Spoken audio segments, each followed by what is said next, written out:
السلام عليكم mes chers élèves. أنا معكم في واحد لا نوفيل كابسول فيديو. هاد لا نوفيل كابسول فيديو أنا دابا في لا كلاس لا 3e 2 كاينين عندي غير 2 زيليف بلا ما نقول السميات ديالهم. Alors j'essaie de profiter واخا تكونوا في الدار ديالكم de profiter de la science ديال les maths. Alors, à la barakatilla, on va commencer notre séance de révision. Donc, tout d'abord, dans un repère orthonormé, je n'ai la signification d'un repère orthonormé. La signification d'un repère orthonormé OIJ, ça veut dire que la distance ou bien la norme OI égale la norme OJ égale à 1 cm et que la droite OI, c'est-à-dire l'axe des abscisses, est perpendiculaire à la droite OJ, c'est-à-dire l'axe des ordonnées. À retenir également que les coordonnées de O, qui est l'origine, c'est 0, 0, et le coordonnées de I, c'est 1, 0, et le coordonnées de J, c'est 0, 1. Ça, c'est la première des choses qu'il faut retenir pour un repère orthonormé. Maintenant, passons à la deuxième chose, c'est-à-dire, si vous avez un point A de coordonnées XA, c'est l'abscisse, et YA, c'est l'ordonnée, et vous avez un deuxième point B de coordonnées XB, YB, c'est-à-dire l'abscisse c'est XB, YB, c'est l'ordonnée. Alors, comment déterminer le vecteur AB, les coordonnées de vecteur AB? Attention, ne mettez pas égal. Vous mettez AB, le vecteur AB, et ouvrez la parenthèse, puis c'est la différence des abscisses et la différence des ordonnées. Toujours l'extrémité moins l'origine, XB moins XA, YB moins YA. Ça, c'est la première des choses. La distance AB, ou bien la norme AB, on peut la calculer de deux façons. C'est la racine, voilà, regardez, il y a xb moins xa au carré plus yb moins ya au carré, ou bien tout simplement a au carré égale xb moins xa au carré plus yb moins ya au carré. Ça, c'est la règle de donner la norme. Alors maintenant, passons à la deuxième chose, c'est-à-dire les coordonnées de quoi? De la coordonnée, comment on donne les coordonnées de milieu d'un segment. M est milieu de segment AB, les coordonnées de M sont XM, YM, j'ai oublié de l'écrire. Alors XM, c'est la somme des abscisses divisée par 2, YM, c'est la somme des ordonnées divisée par 2, et vous appliquez la formule directement. N'oubliez pas toujours dans cette leçon, donnez la formule, remplacez par les nombres, et puis à la fin, vous faites les calculs. Alors, l'égalité de vecteurs. L'égalité de vecteurs, si vous avez deux vecteurs égaux, ça vous donne que la nature de la quadrilatère, c'est un parallélogramme. Réciproquement, si vous avez un parallélogramme, vous pouvez en déduire l'égalité de deux vecteurs. Alors, il y a une question qu'on l'on pose toujours dans les examens.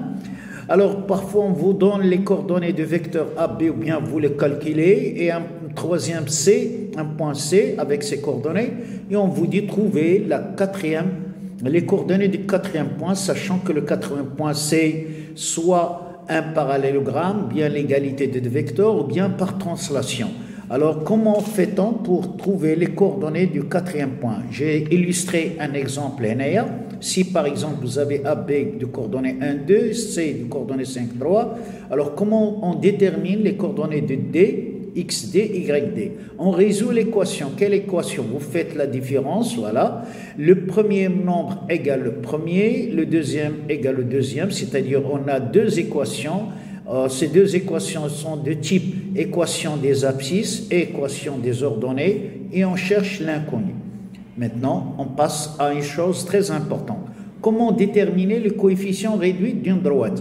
Alors, le coefficient réduit d'une droite, tout d'abord, une droite, la forme réduite d'une droite d'une manière générale, elle est de la forme y égale mx plus p. Alors, m, c'est le coefficient directeur, ou bien on l'appelle la pente, est déterminé par trois conditions, par trois formules. Quelles sont ces trois conditions? Soit la première condition, soit par 2 points. 2 points, c'est-à-dire la différence des ordonnées sur la différence des abscisses. Soit par la condition des parallèles, ou bien soit la condition des perpendiculaires. Alors, voyons Pour la condition des 2 points, je l'ai déjà dit, c'est la différence des abscisses, des ordonnées divisées par la différence des abscisses, sachant que ici que les abscisses soient distinctes, parce qu'on ne peut pas diviser par 0, on aura un cas particulier. Alors comment je détermine le coefficient avec une deuxième condition? C'est perpendiculaire. Si vous avez MD perpendiculaire à M delta, alors le produit de leur coefficient directeur égale à moins 1, cela revient à faire la résolution de l'équation. إما غتكون عندكم MD وانتم غتلقاو M delta, vous mettez M delta égale MD divisé par M delta, ou l'autre M delta c'est 1 moins 1 divisé par MD. Alors, si vous avez 2 droites parallèles, c'est très simple. Les 2 droites parallèles, ça veut dire qu'ils ont le même coefficient directeur. Voilà comment déterminer le coefficient M. Alors, comment je détermine maintenant l'ordonnée à l'origine P? L'ordonnée à l'origine P est donnée par la résolution de l'équation. La résolution de l'équation. Alors, soit que vous prenez toujours là un point, vous regardez est-ce que ces coordonnées vérifient l'équation et vous résolvez votre équation. Alors maintenant, les cas particuliers dans les équations d'une droite. Si vous trouvez à la fin que y égale à un nombre k, un nombre 2, 3, 4, 5, égal. Ça veut dire que votre droite, il est parallèle à l'axe des abscisses. Si pendant vous cherchez la résolution, la forme réduite d'une droite, et vous trouvez à la fin que D est parallèle, vous trouvez que X égale à 1, ça veut dire que la droite D est parallèle à l'axe des ordonnées. J'ai illustré les 2 cas dans ce schéma ici. Alors, si vous avez Y égale K, la voile elle est parallèle à l'axe des abscisses. L'axe des abscisses il est coloré en bleu, ou en violet, c'est la droite D. Maintenant, il a écrit X égale à K, un nombre. Alors voilà, la droite elle est colorée en noir, elle est parallèle à l'axe des ordonnées. Donc, les cas particuliers, les kénines, les écoles. Alors d'abord, une fonction linéaire, c'est une fonction qui a de la forme AX. Alors, comment on trouve le coefficient de la fonction linéaire? A égale f de x sur x. Elle passe par l'origine. Il passe toujours par la formule qui vous donne le coefficient. G est une fonction affine. La fonction affine A donc a pour forme AX plus B. A ou le coefficient et B c'est comme l'ordonnée à l'origine. Calculons A. A c'est f de x1 moins f de x2 sur x1 moins x2 avec x1 différent de x2. C'est comme la différence des ordonnées divisée par la différence des abscisses. Alors, pour trouver B, cela revient à résoudre l'équation. Ni quand j'y vois la résolution de l'équation, quand j'y vois soit avec x1, soit avec xe. Exemple, l'exemple, f de 3 égale 2, et vous avez déjà trouvé A. Alors, comment vous devez trouver B? Alors, vous remplacez x par 3, c'est 2 fois 3 plus B égale 2. Alors, l'équation comme il est dit, 6 plus B égale 2. Alors, B égale 2 moins 6, donc B égale moins 4. Donc, les f de x, il y a 2x moins 4. La représentation graphique de la fonction linéaire est une droite qui passe par l'origine, O de coordonnées 0, 0. Et la représentation graphique de la fonction affine est la droite delta, elle est oblique, il ne passe pas par l'origine O. Adorer des indications. Alors, comment déterminer l'antécédent? L'antécédent, ou bien quel est le nombre qui a pour image? La résolution de l'équation.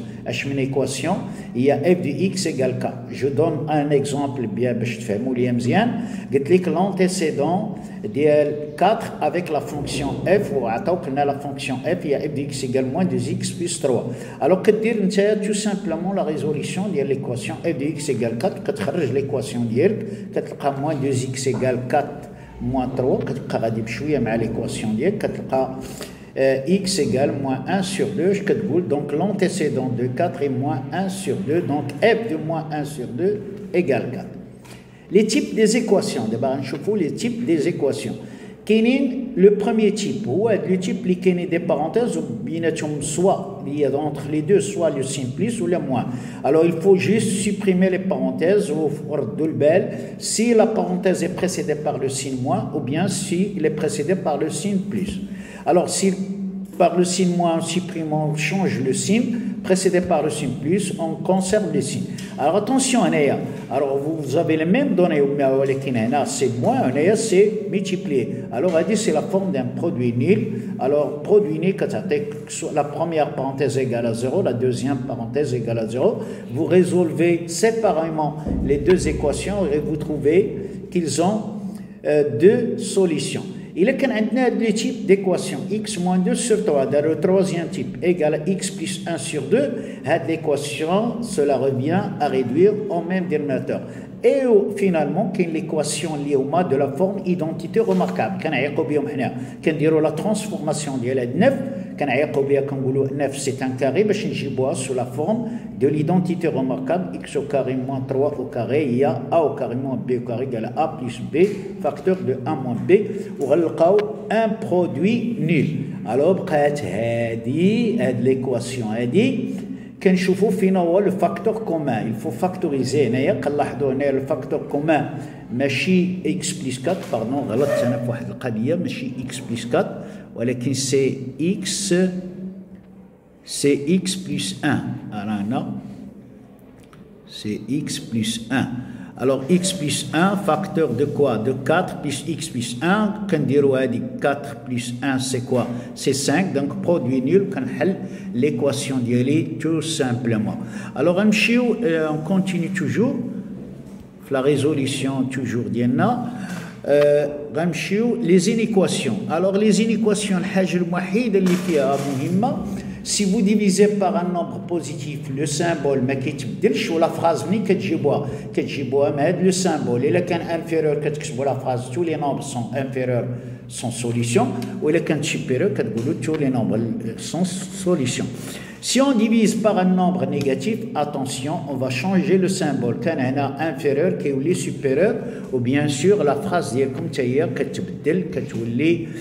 tous les nombres supérieurs ou également 3 sont solutions, supérieurs sont solutions de l'inéquation. La géométrie dans l'espace. La géométrie dans l'espace. Alors, comme j'ai sélectionné la question, laquelle, comment montrer que EH est perpendiculaire au plan HDG. Alors, premièrement, je vais les deux droites. Si il y a les deux droites, on a DH